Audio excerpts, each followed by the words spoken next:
Bismillahirrahmanirrahim. Assalamu alaikum dear students and welcome to the Star Academy Head Office Illama Iqbal Town Lahore. I'm your chemistry mentor और आज हम शुरू करने जा रहे हैं केमिस्ट्री का लेक्चर नंबर 4 और कोडिंग में हमारा कौन सा चल रहा है बेटा C2L1। आपको पता है बेटा कि C1 में हमने जो है वो 3 लेक्चर्स लिए थे, इसी तरह C2 में भी आपके 3 लेक्चर्स होंगे C2L1, C2L2 और C2L3।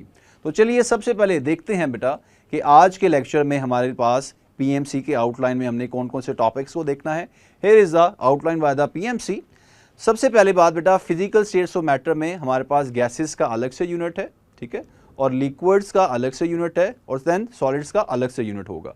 तो गैसेस में सबसे पहले हम देखेंगे बेटा properties of the gases, okay. Then हम देखेंगे अबाउट द गैस लॉज और गैस लॉज में हम फोकस करेंगे बॉयल्स लॉ है, चार्ल्स लॉ है बेटा। उसके बाद हम देखेंगे बेटा general gas equation, kinetic molecular theory of the gas और लास्ट में देखेंगे आइडियल गैस इक्वेशन, ठीक है। इसके साथ साथ मैं आपको आइडिया दूंगा about the real gas equation जो कि वंडर वॉल ने जो है वो पुट फॉरवर्ड की थी, ठीक है बेटा। So let's start the lecture with the name of Allah. सबसे पहली बात देखिए बेटा, gases they are considered the simplest state of matter, okay. सबसे अबंडेंट कौन सी होती है? सॉलिड। नैरो टेम्परेचर रेंज पे कौन सी एग्जिस्ट करती है बेटा? लिक्विड एग्जिस्ट करती है अभी।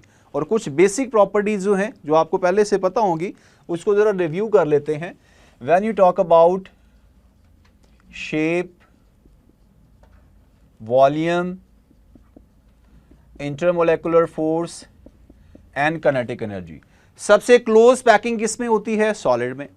उसके बाद थोड़ी सी स्पेसेस किस में जनरेट होती हैं? लिक्विड में। और लार्ज एम्प्टी स्पेस किस में होती हैं? गैसेस में होती हैं।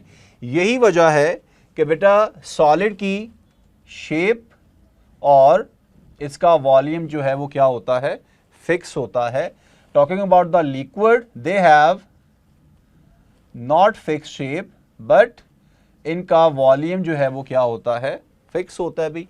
एंड लार्ज एम्प्टी स्पेसेस हैं बेटा, इसके अंदर रैंडम मोशन होती है, ना ही इसकी शेप फिक्स होता है और ना ही इसका वॉल्यूम फिक्स होता है अभी, ठीक है। पूरा सेंटेंस क्या देते हैं अभी?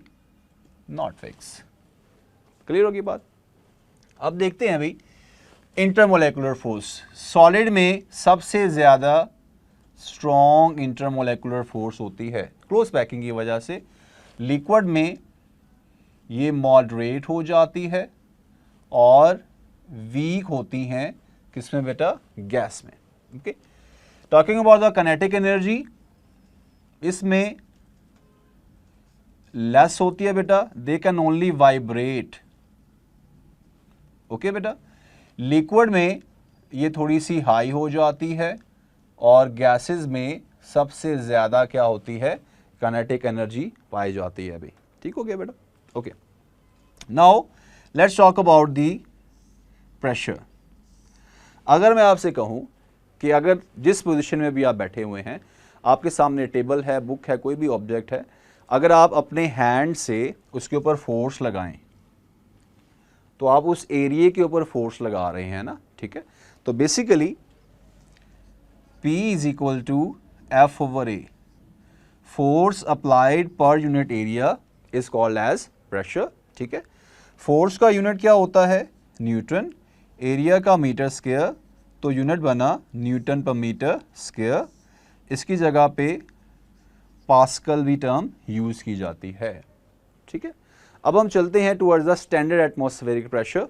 स्टैंडर्ड की जो इसकी डेफिनेशन है बेटा, it is the basically pressure applied by mercury column, ठीक है, on 1 cm square area on the sea level at 0 degree Celsius. आसान वर्ड में ये वो प्रेशर है जो एक कॉलम के अंदर अगर मर्क्यूरी फिल करें जिसकी हाइट कितनी रखी गई है? 760 mm, ओके। तो वो 1 cm स्क्वायर एरिया पर जितना प्रेशर अप्लाई अप करेगा भाई उसको क्या कहा जाता है? 1 atm कंसीडर किया जाता है, ठीक है। तो अभी जरा यूनिट्स की बात करते हैं बेटा। जैसे मैंने अभी आपसे कहा है हम ज़रा रिलेशन देखेंगे ATM का with the other units. Okay, और ये आपके MCQs पॉइंट ऑफ व्यू से काफ़ी इंपॉर्टेंट है। PMC के प्रैक्टिस टेस्ट को देखें, ओके, नम्स के आप जो है वो MCQs को देखें। उसके अलावा बेटा जब हम देखते हैं towards the standardise convergence, kilo pascals है, पास्कल है, बार है, मिली बार है, उसमें भी आपने जो है वो काफ़ी फोकस होकर देखना है भाई। So 1 ATM is equal to 760 mm mercury, जो मैंने डेफिनेशन में यूज़ किया था भाई, ठीक है। और इतने ही इसमें क्या लिए जाते हैं, टॉर लिए जाते हैं। तो अगर मैं MCQs यहाँ पर लिखूं, 1 torr is equal to how many mm mercury, तो क्या होगा आंसर भी 76 होगा, 760 होगा, ठीक है, 7.6 होगा या 1 होगा। तो मैंने आपसे कहा है they have the same values, तो जितना टॉर होगा उतना ही क्या होगा, mm मर्करी होगा बेटा, ठीक है। आगे चलते हैं अभी। 1 ATM is equal to system international में 101,325 न्यूटन पर मीटर स्क्वायर, और इतने ही क्या होते हैं, पास्कल्स होते हैं अभी, ठीक है। अगेन वेरी इंपॉर्टेंट, PMC अगर हम प्रैक्टिस टेस्ट को देखें तो उसमें कुछ MCQs पूछे गए थे। उसमें आपने जो है वो किस चीज़ पर फोकस रखना है भाई। सबसे पहले जो इंजीनियर्स यूज़ करते हैं बेटा, वो यूज़ करते हैं PSI, pound per square inch, ठीक है, और वो होगा 1 ATM is equal to 14.7 pound per square inches, ठीक है। ओके भी।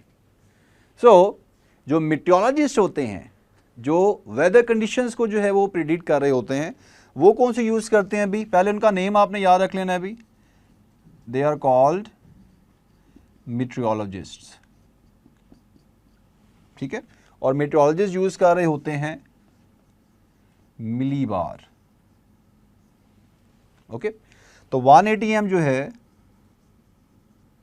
उसमें होते हैं 101,325 मिली बार। इसको अगर आपने बार में करना है तो आप मल्टीप्लाई कर दें 1000 से, 1.01325 क्या हो जाएगा, बार हो जाएगा। तो अब वो डियर स्टूडेंट इन वैल्यूज़ को जो है वो डिफरेंट फॉर्म से जो है वो आपसे पूछ सकता है। यानी अगर मैं आपसे कहता हूँ 1 ATM is equal to alpha, beta, Charlie और डेल्टा, किसके इक्वल आ रहा है ये, 14.7 PSI के इक्वल, ठीक है, 101.325 किलो पास्कल के इक्वल, 101,325 Nm-2 के इक्वल, या ऑल ऑफ दीज के इक्वल। तो अल्फ़ा ठीक है, बिल्कुल ठीक है सर, इंजीनियर्स यूज़ करते हैं। बीटा और चार्ली, ये तो आपको पता है, ठीक है, वैल्यू कोई इशू नहीं है इसमें।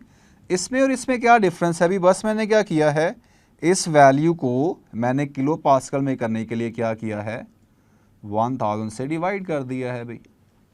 यानी सारी की सारी ऑप्शन जो हैं वो क्या हैं, ठीक हैं, करेक्ट हैं भाई। समझ आ गई बेटा बात की। ओके, चलें भाई आगे बढ़ते हैं। KMT, kinetic molecular theory of the gases. इसके लिए कुछ इनिशियल्स आपको पता होने चाहिए। निहायत आसान ये थ्योरी है और इसमें से कुछ पॉइंट्स होते हैं जो कि MCQs में यूज़ होते हैं, तो फोकस करना है उसके ऊपर आपने भी। KMT, kinetic molecular theory, put forward by the de Broglie, Daniel Broglie इसका नेम था, ठीक है। He put forward the kinetic molecular theory. उसके बाद RJ क्लॉसियस ने इससे डेवलप की kinetic molecular equation, okay. Then further scientist के पैनल ने इसमें जो है वो एक्सटेंशन की भी। मैक्सवेल ने काइनेटिक मॉलिक्यूल थ्योरी को एक्सटेंड किया and he studied about the distribution of velocities of the gases. Okay, Boltzmann ने क्या किया था, इसने स्टडी किया about distribution of the energies of the gases, alright. And then van der Waals ने इस थ्योरी को, जिसको कन्वर्ट किया था आरजे क्लॉसियस ने काइनेटिक मॉलिक्यूलर इक्वेशन में, तो क्या देखा गया अभी, जो आइडियल गैस हैं उनका बिहेवियर अलग है और जो रियल गैसेस होती हैं, नॉन आइडियल गैसेस होती हैं, उनका बिहेवियर अलग है। तो वॉन डेर वाल ने क्या किया, इससे रियल गैस इक्वेशन उसको बेटा डेवलप किया अभी, ठीक है। तो ये ऐसे जो आपको जो है वो साइंटिस्ट के वर्क का पता होना चाहिए अभी। अब चलते हैं पोस्टुलेट्स की तरफ। Alright dear students, now let's see the postulates of the kinetic molecular theory. Postulate number 1 क्या है अभी, it is about the molecules. Definition क्या सकते हैं उसकी बेटा, देखें भाई, every gas consists of large, बहुत ज्यादा, छोटे को क्या कहेंगे, tiny, and tiny particles, और इन particles को हम क्या कहते हैं बेटा, molecules कहते हैं। they are large in number and small in size। Next बात आती है मूवमेंट की। Movement of the molecules is random, या आप इसको कह सकते हैं haphazard, without any orientation, they move randomly, haphazardly. और लाजमी बात है, हैपहैज़र्ड मूवमेंट होगी तो ये तो होगा फिर, क्योंकि हैपहैज़र्ड मूवमेंट से क्या होगी, एंड कॉज कोलिजन, टकराव के चांसेस तो रहेंगे फिर, ठीक है बेटा। अगले पॉइंट पे आते हैं, पॉइंट नंबर 3 है, प्रेशर जो है is due to collision of molecules. Obviously when they collide, तो उस कोलिजन की वजह से क्या डेवलप होगा, प्रेशर डेवलप होगा। अब मैं डायग्राम बनाता हूं आपके सामने, ये देखें, ये मॉलिक्यूल्स मैंने आपके सामने बना दिए हैं अभी, ओके। सो डियर स्टूडेंट्स, ये आपस में भी कोलाइड कर रहे हैं, ओके, ये वॉल्स के साथ भी कोलाइड कर रहे हैं। तो जब ये कोलाइड करेंगे with the walls of the container, obviously इस कोलिजन से प्रेशर डेवलप होगा अभी। और याद रखना है आपने, ये एमडी कैट का एमसीक्यूज है जो आपसे शेयर कर रहा हूं, that collision of gas molecules is, क्या कहा जाता है उसको, इसको कहा जाता है इलास्टिक कोलिजन। सर ये इलास्टिक कोलिजन का क्या मतलब है अभी, इलास्टिक मतलब कंजर्व एनर्जी, कोलिजन से पहले और कोलिजन के बाद जो एनर्जी होगी बेटा वो क्या रहेगी, सेम रहेगी, कंजर्व रहेगी भी, ठीक हो गया बेटा बात। आगे चलते हैं अभी, that is about the spaces. There are large empty spaces between the molecules, they are far apart from each other, that's why इनकी डेंसिटी सबसे कम होती है from the solids as well as from the liquids, okay। अब आते हैं force of attraction पे। there is no force of attraction between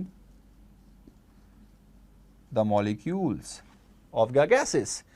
और ये याद रखिएगा, ये फॉल्टी पॉइंट है इसका। जब हमने रियल गैस को डिस्कस करना है तो उसमें हमने ये दोनों को करेक्शंस करनी है, तो याद रख लीजिएगा। अभी पहला पॉइंट ये है, इसको मैं सर्कल कर देता हूं, कि ऐसा कहना कि भी फोर्स ऑफ अट्रैक्शन होती नहीं है, ये फॉल्टी पॉइंट है बेटा। ये आइडियल गैस के लिए तो ठीक है, रियल गैस के लिए पॉसिबल नहीं होगा। नेक्स्ट चलते हैं अभी, एक्चुअल वॉल्यूम ऑफ मॉलिक्यूल्स, ठीक है, is negligible as compared to volume of the gas. इतना कम है एक मॉलिक्यूल का वॉल्यूम कि हम उसको ना के बराबर ही समझते हैं बेटा, कि वो ऑलमोस्ट ना है, भी है ही नहीं वो। जबकि रियल गैसेस में हम ये कह सकते हैं भी कि वॉल्यूम जीरो है, ऐसा नहीं कह सकते। तो ये भी पॉइंट याद रख लीजिएगा, ये मैंने रेड में सर्कल कर दिया, ये फॉल्टी पॉइंट्स कंसिडर होते हैं KMT के हवाले से भी। ठीक हो गया। अब चलते हैं भाई सेकंड लास्ट पॉइंट, जो कि है ग्रेविटी के बारे में भी। Gravity impart no effect on the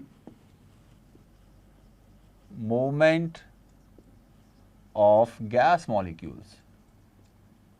क्या आप कहें भी जो ज़मीन के साथ कंटेनर पड़ा हुआ है और जो एक हमने जो है वो हैंग अप किया हुआ है, ठीक है, दोनों पे ग्रेविटी इफेक्ट की वजह से मोशन डिफरेंट होगी? ऐसा बिल्कुल नहीं है अभी। They are very very small molecules, ठीक है, वेरी वेरी स्मॉल पार्टिकल्स। तो ग्रेविटी उसके ऊपर एज सच किसी किस्म का इफेक्ट नहीं जो है वो रखेगी बेटा। ठीक हो गया। अब आते हैं टुवर्ड्स द लास्ट पॉइंट, वो ये है temperature is directly proportional to the kinetic energy of the gas molecules. The more you apply the temperature, more you giving the energy, जिसकी वजह से बेटा वो रैंडमली जो है मूवमेंट हो रही है, वो ज़्यादा जो है वो क्या करेंगे, इंटेंसिटी के साथ मूव अप करना शुरू कर देंगे। ठीक हो गया बेटा बात। और ये जो पॉइंट है इसका, that is exactly according to the Charles law भी। ठीक है बेटा बात।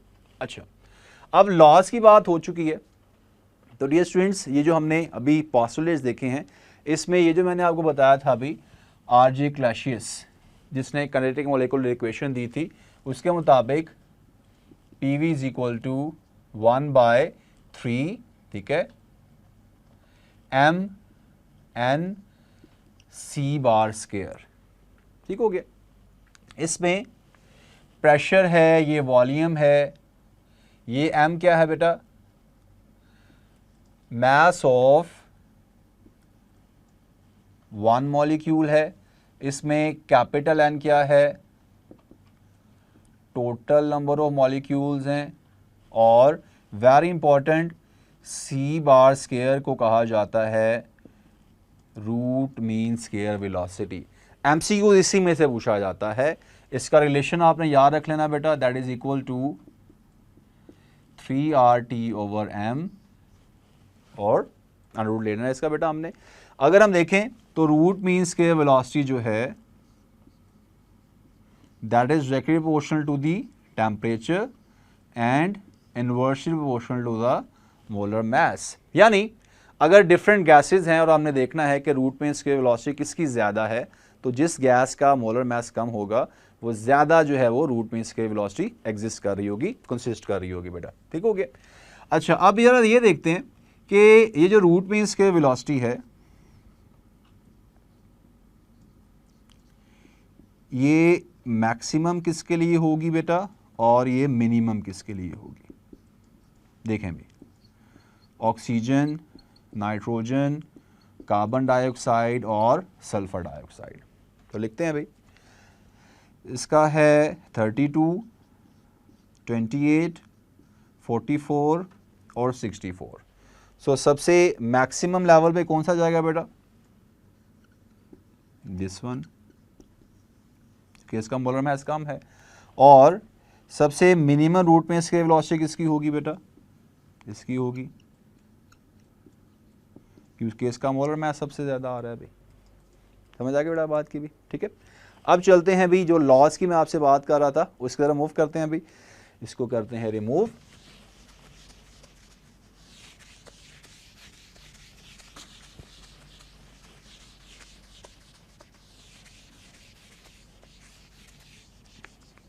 चलें भाई जी, लॉज की बात करते हैं अभी, कॉलम्स बना लेते हैं. We have Boyle's law and then we have Charles law and then we have Avogadro's law. Okay, volume of a given mass of a gas is inversely proportional to the pressure. Volume जो है is directly proportional to the absolute temperature और इसमें volume और number of moles का क्या है, direct relation है. ठीक हो गया अभी. इसकी फर्दर जो है वो फॉर्म्स को देखते हैं. PV is equal to क्या आ गया, K, V over T is equal to K, V over N is equal to क्या आ गया, K आ गया भाई. Another form P1 V1 is equal to P2 V2, V1 over T1 is equal to V2 over T2, V1 over N1 is equal to V2 over N2 आ जाएगा बेटा हमारे पास. तो एक previous MCQ आपसे शेयर करता हूँ भाई. Which of the following represents the Boyle's law? PV is equal to K है, V inversely proportional to P है, P1 V1 is equal to P2 V2 है, या all of these है. तो आंसर क्या होगा बेटा, all of these. ठीक है. Another MCQs. In Boyle's law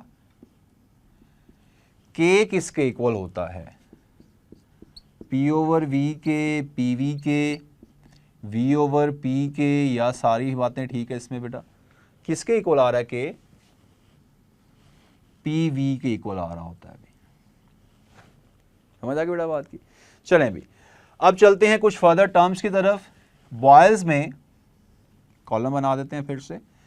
boil में जो टेम्परेचर है वो कांस्टेंट है, इसीलिए जो हमारे पास ग्राफ आता है भाई, pressure and volume, that is called as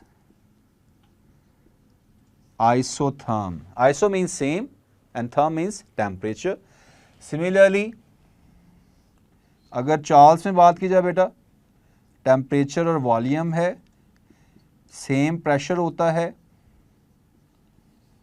so iso same bar pressure के लिए यूज कर रहे हैं अभी. सो याद रख लीजिएगा, it has the same temperature, it has the same pressure. और इसमें एवोगाड्रो में बेटा प्रेशर और टेम्परेचर दोनों ही क्या होते हैं, सेम होते हैं अभी. ये मेरे पास आ गया. ठीक हो गया बेटा बात. चलते हैं बेटा कुछ इसकी फर्दर एक्सप्लेनेशन की तरफ मूव करते हैं भाई.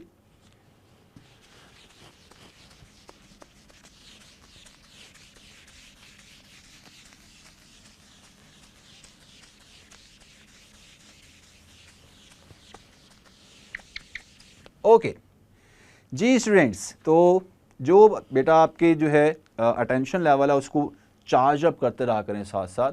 लाइक किसी को चाय पसंद है, कॉफ़ी पसंद है, जूस पसंद है, तो वो अपने साथ रखें ताकि एक्टिव हो के आप जो है वो लेक्चर को समझते भी जाएं, अपने नोट्स भी रेडी करते जाएं साथ साथ. जी तो अभी तक क्या हमने देख लिया है, हमने बेसिक डेफिनेशन, डेरिवेशंस और कुछ ग्राफ्स को देखा है. तो कुछ बच्चों के लिए ना ग्राफ बड़ा प्रॉब्लमेटिक होता है, तो ग्राफ से रिलेटेड प्रॉब्लम्स को से आपने बिल्कुल भी घबराना नहीं है, परेशान नहीं होना. कैसे सॉल्व करेंगे उसको देखें ज़रा. बॉयल्स लॉ की अगर हम बात करें भी,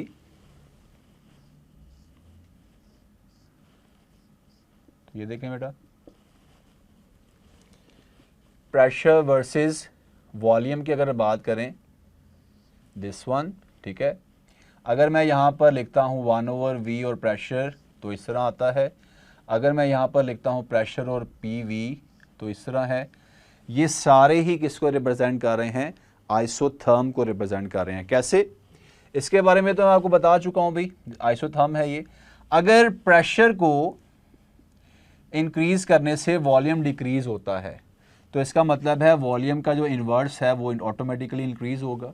तो P और 1/V में डायरेक्ट रिलेशन है, और P और V का जो प्रोडक्ट है वो हमेशा जो है वो क्या रहता है, सेम रहता है भाई। तो याद रख लिया आपने भी, ये सारे के सारे किसको रिप्रेजेंट कर रहे हैं, आइसोथर्म को, बॉयल्स लॉ की रिप्रेजेंटेशन है ये। समझ आ गई बेटा बात की। चलें आगे चलते हैं अभी। अब ज़रा बात हो जाए अभी टुवर्ड्स दी जनरल इक्वेशन, उसमें रिलेशनशिप को देखना होगा हमने कि आपको अगर एमसीक्यूज आता है, प्रेशर चेंज हो रहा है, वॉल्यूम चेंज हो रहा है, ठीक है, उसके मुताबिक नंबर ऑफ मोल्स को जो है वो चेंज किया जा रहा है, तो कैसे हमने सॉल्व करना होगा, उसके लिए आपने याद रखना है अभी एफ एट कांस्टेंट टेम्परेचर, ठीक है, वॉल्यूम जो है और प्रेशर उसका रिलेशनशिप दिया गया है, तो ऑटोमेटिकली हम जो है किस लॉ की तरह मूव करेंगे, बॉयल्स लॉ की तरह मूव करेंगे, ठीक है। और अगर गिवन स्टेटमेंट में उसने कहते हैं भी कि कांस्टेंट जो है हमारे पास क्या है, प्रेशर है, रिलेशन दिया होता है V और T का, तो हम कौन सा लॉ यूज़ करेंगे, चार्ल्स लॉ यूज़ करेंगे।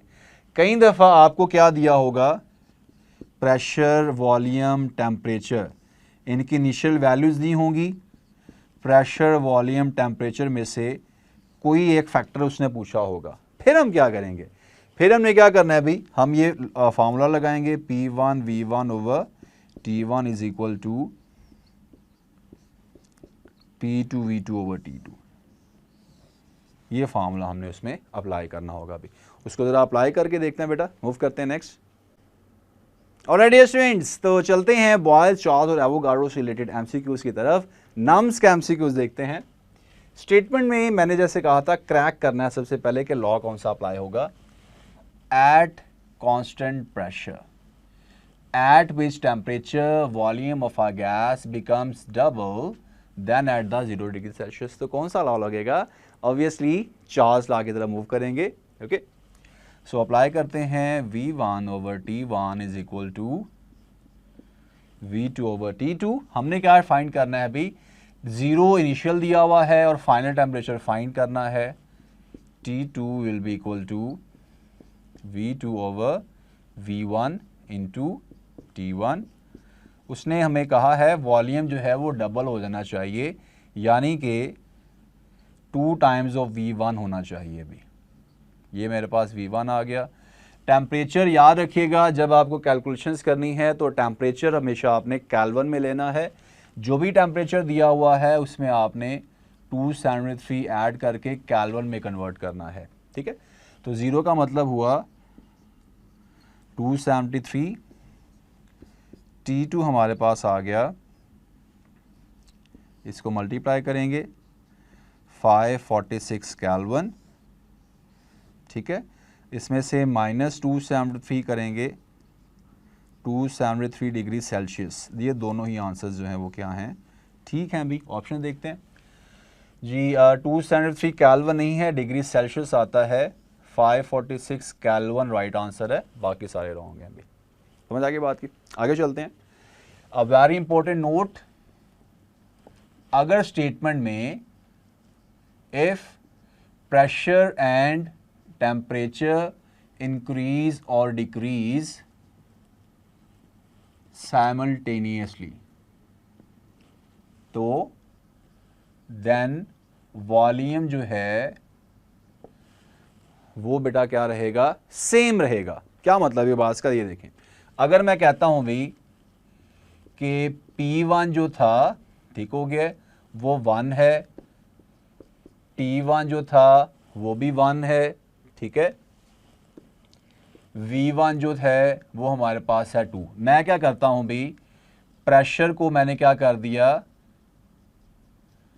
डबल कर दिया, ठीक है, और टेम्परेचर को भी क्या कर दिया मैंने, डबल कर दिया।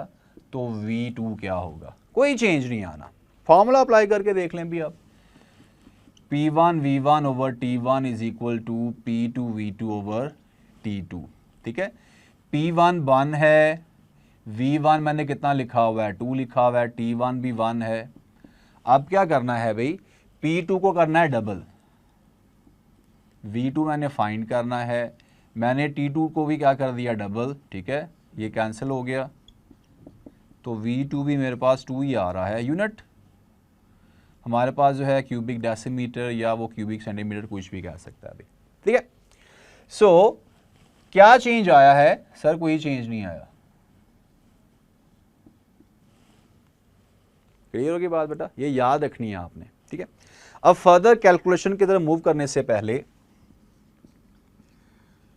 जो एवोगाड्रोज लॉ है,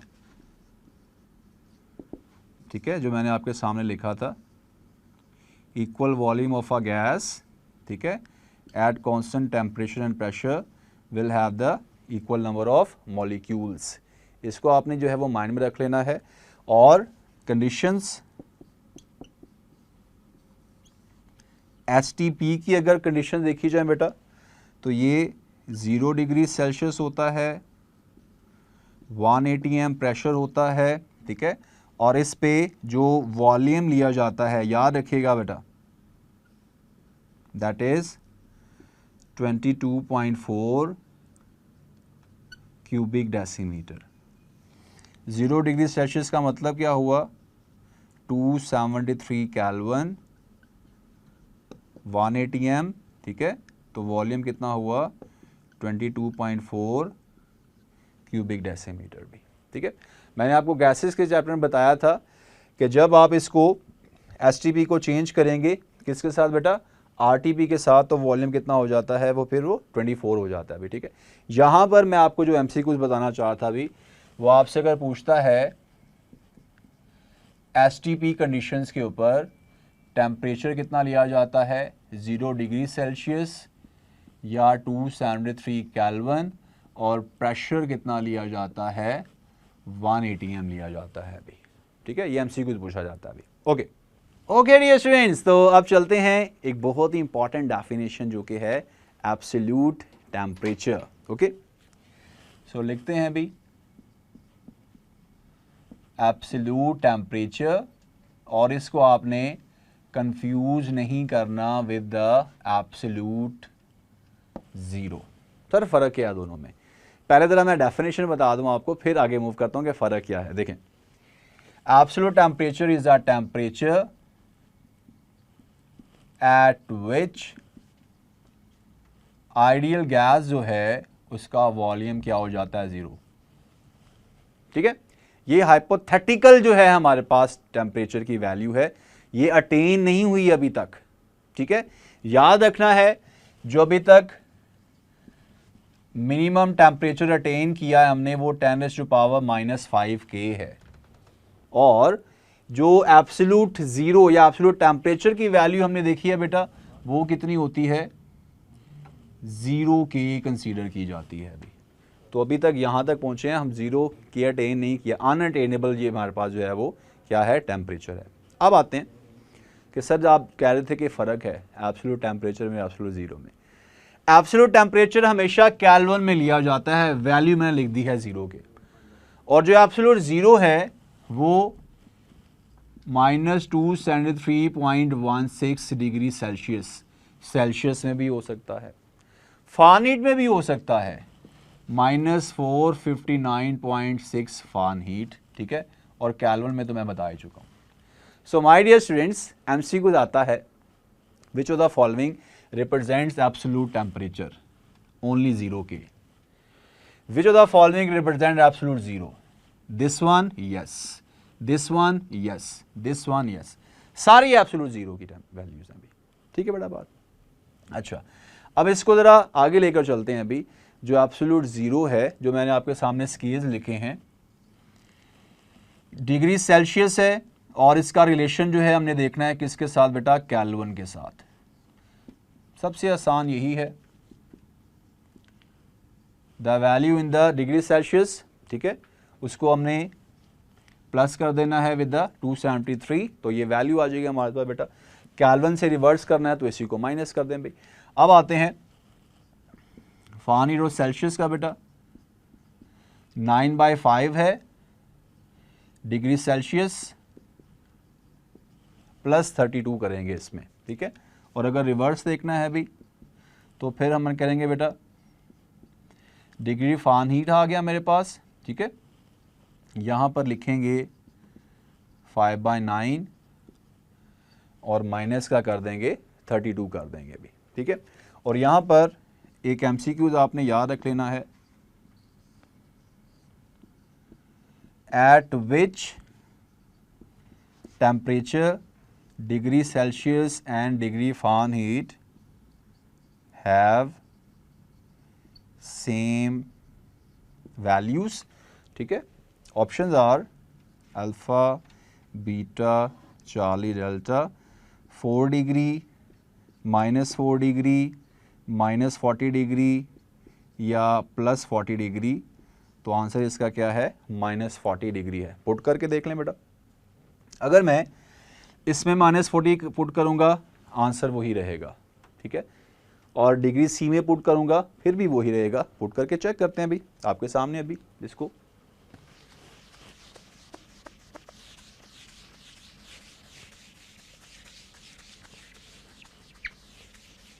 ऑलराइट जी डियर स्टूडेंट्स, तो शुरू करते हैं फिर से लेक्चर। इसकी वैल्यू की हम बात कर रहे थे अभी, तो पुट करते हैं सबसे पहले। आप उसमें पुट करेंगे 9/5 -40 है, ठीक है, और साथ में क्या कर रहे हैं +32 कर रहे हैं अभी। तो इसको सॉल्व करते हैं अभी। ये कितना हो गया बेटा 8, ये कितना बन गया बेटा -72 +32 -40 आ गया। अब क्या करें अभी, दोबारा से पुट करते हैं। डिग्री सी है हमारे पास, फार्मूला आपके सामने है भाई, 5/9 -40 -32, 5/9 ये कितना बन गया बेटा -72, ये हो गया 8, अगेन -40। क्लियर है कि बेटा बात भी। चलिए अब आपको एब्सोल्यूट ज़ीरो का भी पता चल गया आपको भी। तो इसमें एक और छोटा सा जो है वो बच्चों के लिए बहुत इंपॉर्टेंट पॉइंट होता है कि वो आपसे ये पूछ लेता है अगर कि भाई 1 जो है डिग्री सेल्सियस वो कितने टाइम्स होती है डिग्री फ़ारेनहीट का। तो स्केल जो बना हुआ है डिग्री सेल्सियस का वो 0 डिग्री से 100 डिग्री है, ठीक है।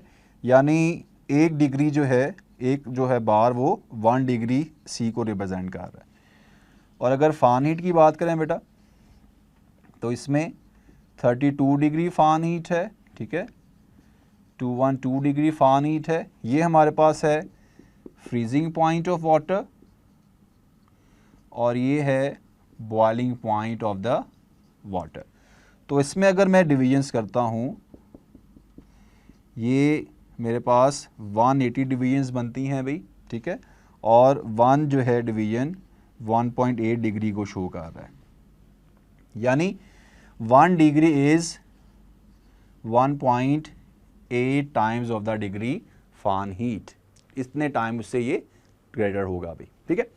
और अगर वो इतने टाइम्स ग्रेटर के बजाय सीधी सीधी वैल्यू पूछ लेता है आपसे, उसको भी देख लेते हैं बेटा। ये देखें,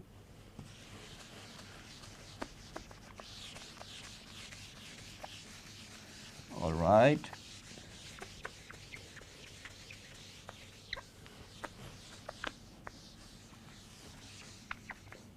जी डियर स्टूडेंट्स, तो MCQ देखता हूँ आपके सामने। 1 degree C is equal to इतनी डिग्री फ़ारेनहीट। तो आसान सी बात है, फार्मूला आपके सामने है अभी, ये है ना बेटा, ठीक है। तो हमने क्या करना है भाई, degree Fahrenheit is equal to 9/5 degree C +32, ठीक है। इसका आंसर तो मैं पहले से दे चुका हूं आपको, इतने टाइम ग्रेटर होना है 1.8 टाइम। तो 1.8 + 32 33.8। 1 डिग्री इतने 33 डिग्री फ़ारेनहीट के इक्वल होता है। समझ आ गई बेटा बात की। चलें, और लॉज में हमने याद रखना है बेटा the quantitative definition of Charles law.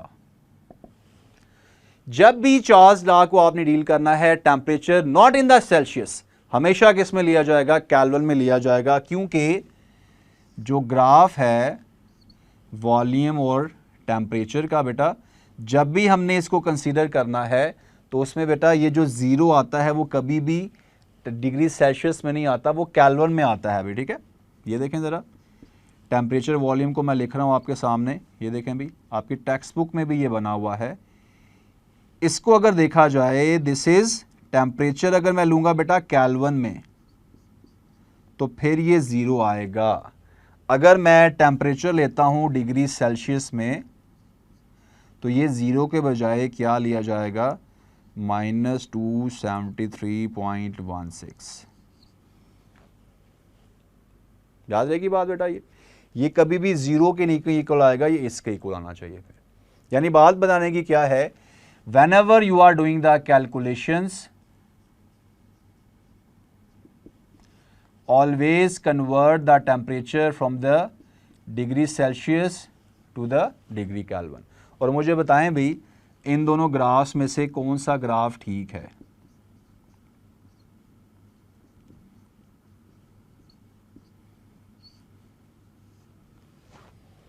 दोनों ठीक नहीं हो सकते। डिग्री सी में सर ये ज़ीरो को अप्रोच नहीं करेगा, ठीक है। केल्विन में ज़ीरो आ सकता है, ये बिल्कुल ठीक है भाई। एब्सोल्यूट ज़ीरो की वैल्यू ये है और इसमें ये -273.16 डिग्री सेल्सियस। समझ आ गई बेटा बात की।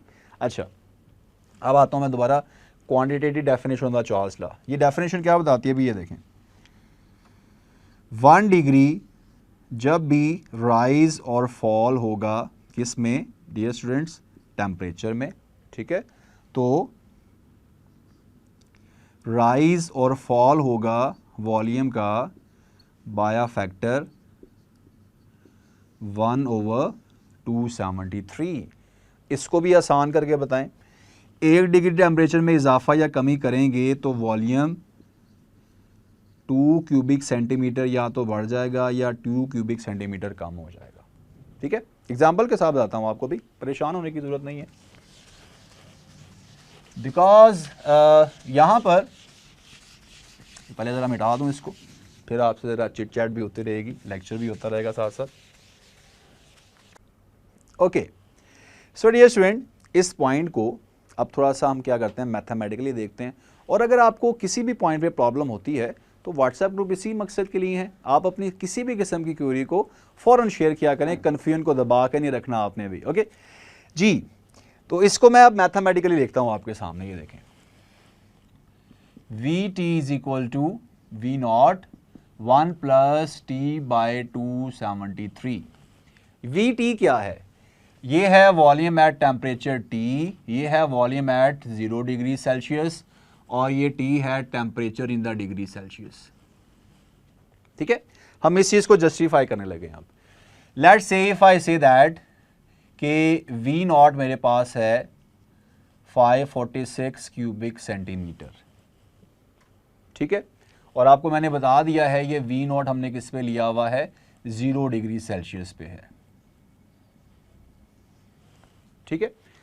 तो मैं क्या करना चाह रहा हूं, मैं लेना चाह रहा हूं भी V एट 1 डिग्री सेल्सियस, ठीक है।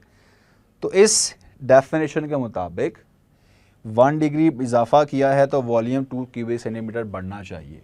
तो मेरे पास जो है 1 डिग्री सेल्सियस के ऊपर कितना होना चाहिए भी? इसमें 2 क्यूबिक सेंटीमीटर बढ़ा दें, 548 क्यूबिक सेंटीमीटर हो जाएगा एट 1 डिग्री सेल्सियस। अप्लाई करके देख लें इसको भी, ये देखें, पुट करूं इसमें भी, V at 1 degree Celsius equal to 0 पे कितना लिया हुआ मैंने, ये आप वैल्यू याद रख लें, 0 पे 546 है अभी, ठीक है। 546 1 प्लस टी कितना लिया हुआ है मैंने 1, ठीक है।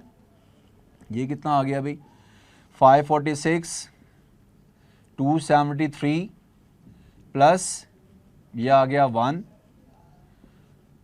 273 आ गया बेटा। ये कितना हो गया बेटा मेरे पास भी 546 274 273, ये कितना बन गया बेटा 548। क्या ये वही आंसर नहीं है जो मैंने ऊपर लिखा हुआ है? तो आपको ये सारी कैलकुलेशन करने की जरूरत नहीं है, नो नीड। एमसीक्यूज में आपको ये जरूरत ही नहीं है करने की। आप ये फार्मूला याद रख लें भाई कि 1 डिग्री अगर टेम्परेचर इंक्रीज किया है, ठीक है, तो 2 क्यूबिक सेंटीमीटर जो है वो क्या हो जाएगा, वॉल्यूम में इजाफा हो जाएगा। अब मुझे इसको माइंड में रखते हुए बताएं कि भी 10 डिग्री 100 डिग्री और 273 डिग्री बताएं भाई, वी टी की वैल्यू बताएं। 10 डिग्री का मतलब है 20 क्यूबिक सेंटीमीटर इजाफा होना है। तो शुरू करें भाई, 0 की ये वैल्यू फिक्स है 546 556 और 566 क्यूबिक सेंटीमीटर, ठीक है। 100 पे 200 जो है टाइम्स इसको जो है वो क्या करना है, बढ़ाना है भाई, 200 क्यूबिक सेंटीमीटर का इजाफा करना है भाई। 546 646 एंड 746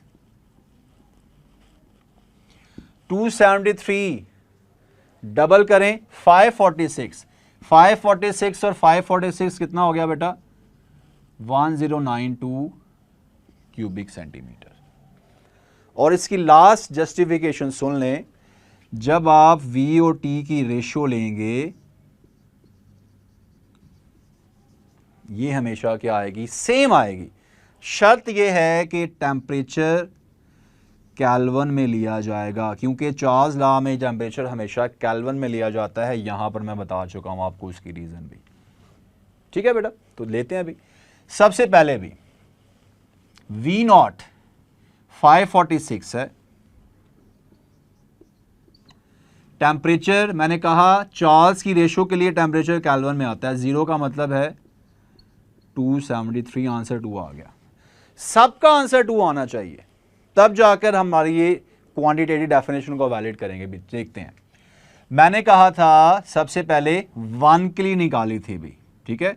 1 के लिए मेरे पास आंसर कितना आया था 548, ये आ गया भाई, ये आ गया वॉल्यूम, ठीक है। टेम्परेचर कितना था इसके लिए भी 1 डिग्री का मतलब है 1 प्लस 273 करेंगे 274, 2 आ गया। रेशियो सेम आ रही है, यानी इसको मैं अगर फर्दर लिखना चाहूं तो ये देखें,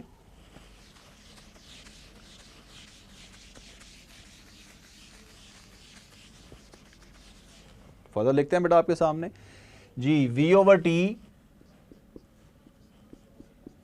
टी चेक करेंगे बेटा किस पे, 10 पे चेक करते हैं। 10 पे वॉल्यूम कितना आ रहा है मेरे पास 566, 10 प्लस 273 करेंगे बेटा तो कितना हो जाएगा अभी 273, ये मेरे पास बन गया बेटा 283, अगेन 2। 100 पे कितना आ रहा है अभी, 100 पे वैल्यू आ रही है 746, 273 प्लस 100 373 आ गया, again answer 2। V over T किस पे चेक कर रहे हैं अभी 273 पे चेक कर रहे हैं, 1092, 273 में 273 प्लस करें, V ओवर टी की रेशियो सेम आ रही है। सो आई होप कि आपको जो है ये इसकी समझ आ चुकी होगी। और इस लेक्चर को मैं इस पॉइंट पे क्लोज करूंगा अभी कि जब भी आपको चार्ल्स से रिलेटेड आता है तो आप, पहली बात जो मैं बता चुका हूं भी, कन्वर्जन ज़रूरी है, ठीक है। अगर वो स्ट्रेट फॉरवर्ड आंसर ही डिग्री सेल्सियस पूछता है वो तो एक एक्सेप्शनल केस हो गया ना, उसके बाद मैंने आपको क्या बताया है भाई कि 1 डिग्री राइज और फॉल में फैक्टर कौन सा आ रहा है वॉल्यूम के लिए 2 क्यूबिक सेंटीमीटर भी। ठीक हो गया अभी। तो पूरे लेक्चर को अगर मैं रिव्यू करूं तो बहुत ही सिंपल लेक्चर है। प्रॉपर्टीज देखी हमने, गैस ना शेप है ना वॉल्यूम है, लार्ज एम्प्टी स्पेसेस हैं भाई, और हमने इसको देखा KMT के अकॉर्डिंग। अगर हमने इससे बात करें बेटा तो उसमें 2 मैंने फॉल्टी पॉइंट बताया था, बाकी तो सिंपल है। वो क्या है अभी रैंडम मोशन हो रही है, कोलिजन हो रही है, इलास्टिकली कोलिजन कर रहे हैं आपस में, और जितना भी प्रेशर बनता है वो इस कोलिजन की वजह से बन रहा होता है। फॉल्टी पॉइंट कौन से थे जल्दी से? एक, कोई फोर्स ऑफ अट्रैक्शन नहीं होती, और एक्चुअल वॉल्यूम भी क्या होता है, 0 होता है अभी, और टेम्परेचर जो है किनेटिक एनर्जी के क्या है, डायरेक्टली प्रोपोर्शनल है। अच्छा, एक और बात मैंने आपसे पूछा था ATM की कन्वर्जेंस के बारे में। 1 ATM में PSI pound per square inches कितने होते हैं? शाबाश, 101325 नहीं, 14.7 होते हैं अभी, ये याद रखना आपने। फिर हमने मूव किया, आइसोथर्म किस में आती है? बोलें बॉयज़ में। आइसोबार किस में आती है? चार्ल्स में आती है बेटा। STP पे टेम्परेचर कितना होता है? 0 डिग्री सेल्सियस। बोलें ऐसे ही होता है? यस, 0 डिग्री सेल्सियस या 273 कह सकते हैं। फिर हमने मूव किया towards the conversion factor, degree C to K 273 add कर दिया बेटा। 1 डिग्री इन सेल्सियस कितने टाइम होता है डिग्री फ़ारेनहीट में? 1.8 टाइम्स। या फिर 1 डिग्री सेल्सियस में कितने डिग्री फ़ारेनहीट होता है? 33.8 डिग्री फ़ारेनहीट होता है अभी। समझ आ गया? अगर आपको 100 डिग्री सेल्सियस फीवर है, कोई आपसे पूछता है भाई ये आपको टेम्परेचर फ़ारेनहीट में कितना है, तो क्या कहेंगे? मुझे 212 डिग्री फ़ारेनहीट जो है वो फीवर हो चुका है अभी। समझ आ गई बेटा बात की? चलें, तो इसी के साथ मैं लेक्चर को करता हूँ एंड। उम्मीद है कि आप लोगों को बड़े ही अच्छे तरीके से लेक्चर समझ आया होगा। किसी भी किस्म की क्यूरी के लिए सेल फोन जो है उसमें जो व्हाट्सएप का ग्रुप है उसका साथ नहीं छोड़ना आपने, क्योंकि अल्लाह ताला का कौल है कि अल्लाह ताला की रस्सी को मजबूती से थामे रखो, तफरके में ना पड़ो। तो ये ग्रुप आपको यूनाइट करता है हमारे साथ, बाकी स्टूडेंट्स के साथ, जिससे आप क्या करते हैं बेटा, कॉन्फिडेंट होते हैं। बिल्कुल आप में जो है वो कॉन्फिडेंस आता है भी कि किसी भी किस्म की प्रॉब्लम है मैं किसी भी वक्त पूछ सकता हूँ। तो बातें चलती रहेंगी इंशाल्लाह ताला। ये बाकी बातें C2 L2 में करेंगे। तब तक मुझे इजाज़त दीजिए। अल्लाह हाफिज़ बेटा।